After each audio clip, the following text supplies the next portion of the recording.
Good morning. Today we're going to read the story of Bambi and the forest.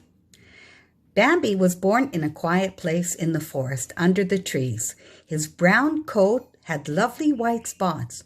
"What a beautiful little fawn," said one of the birds. All through the forest, birds sang and called. But Bambi heard only his mother.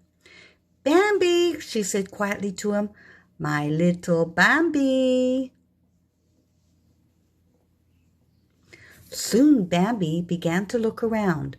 He smelled the flowers and watched the birds. He looked up at the big blue sky and jumped around in the grass.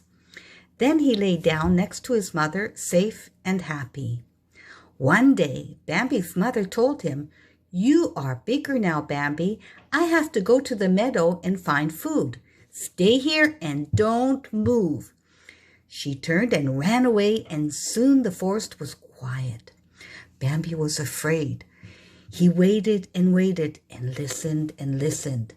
Then he started to call for his mother.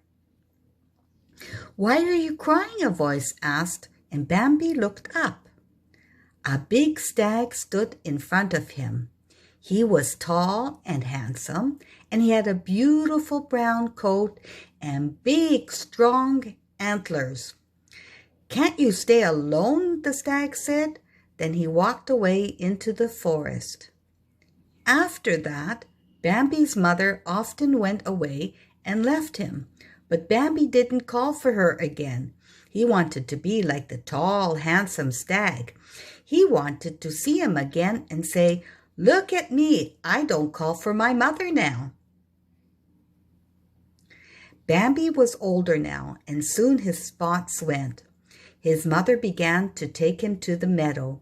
He loved it there. He saw the big blue sky, felt the hot sun, and was happy. Many deer came to the meadow with their fawns, and Bambi soon had two friends, Gobbo and Feline, a brother and sister. Bambi jumped and ran with them, and their mothers watched and laughed. There were stags in the meadow too, but they didn't speak to the fawns. They only speak to the older deer, Bambi's mother told him. Bambi always looked for the tall, handsome stag in the meadow, but he didn't see him. One day he told Gobbo and Feline about the stag. He was taller than the stags in the meadow. His antlers were bigger, and he had a beautiful coat, Bambi said. "Our mother told us about that stag," said Feline. "He's the prince of the forest. He's the biggest stag in the forest. He speaks to nobody, and nobody speaks to him."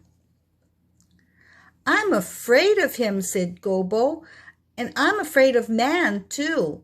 "Man?" said Bambi. "Who's man?"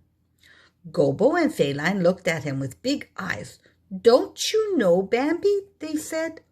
Then Feline ran away through the grass. "Come on, let's go and play," she called.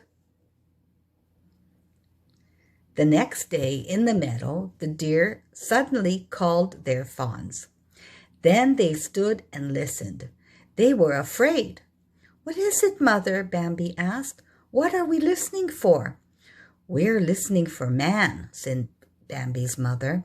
"Who is man?" Bambi asked, but his mother said, "Be quiet, Bambi. Listen." Soon the deer said to their fawns, "It's okay now, go and play." But Bambi didn't want to play. He walked away into the forest. Who was man? And why were the deer afraid? He wanted to know. He thought and thought, and then he looked up. There above him was the prince. "You're not calling for your mother now?" the prince said. "No, Prince," said Bambi. "I can stay alone now."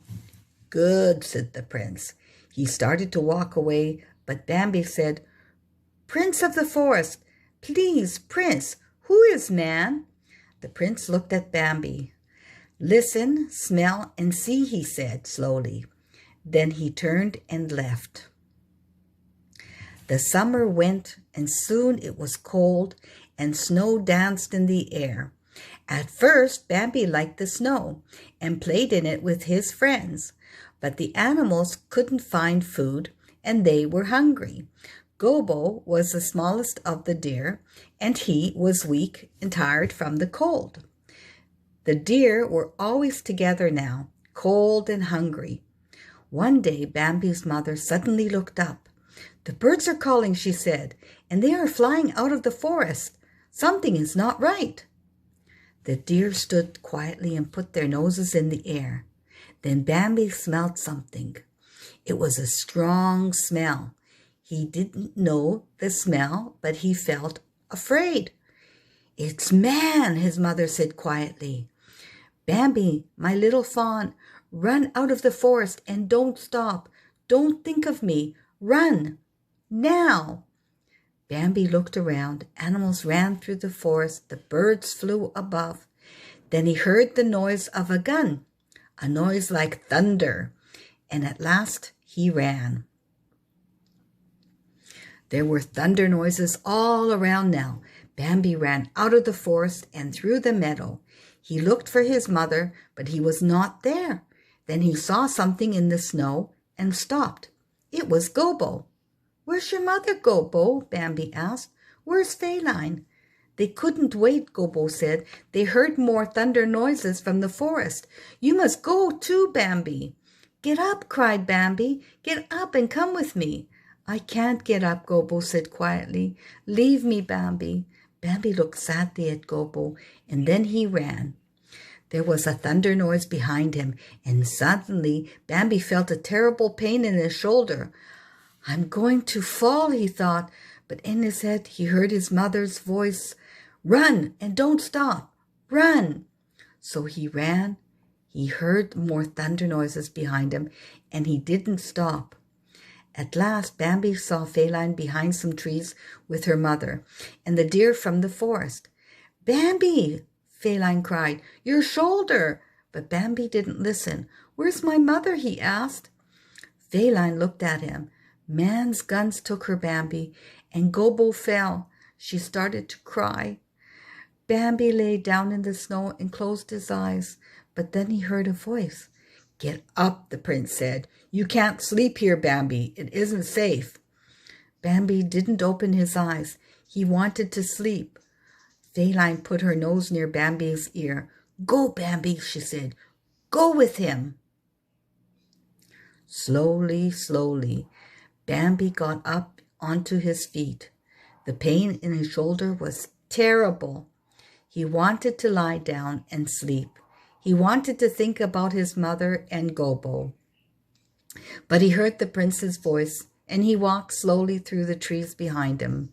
Soon they arrived at a quiet place under an old tree. "It's safe here," said the stag. "You can sleep now, my son." "Son?" said Bambi weakly. "Yes," said the stag. "I am your father." Bambi stayed in the place under the old tree for a long time. He was very weak, and he thought often about his mother and his poor friend Gobo. But the prince was always with him, and slowly his shoulder started to feel better. At last, one afternoon, Bambi came out into the sun. It was spring. The sky was blue, and Bambi could hear the birds. The prince looked at him. "You are well now, Bambi. You can go and find your friends," he said. And so Bambi walked away. There were many deer in the meadow that day. Bambi saw the big blue sky and felt the hot sun, and he suddenly felt older, but he felt happy too. Everything is beautiful, he thought. Bambi cried, "Feline," and she ran to him. "Bambi, you're well again." Feline put her black nose next to Bambi's nose happily. "Yes," thought Bambi, "everything is beautiful." The end. I hope you enjoyed that story about Bambi.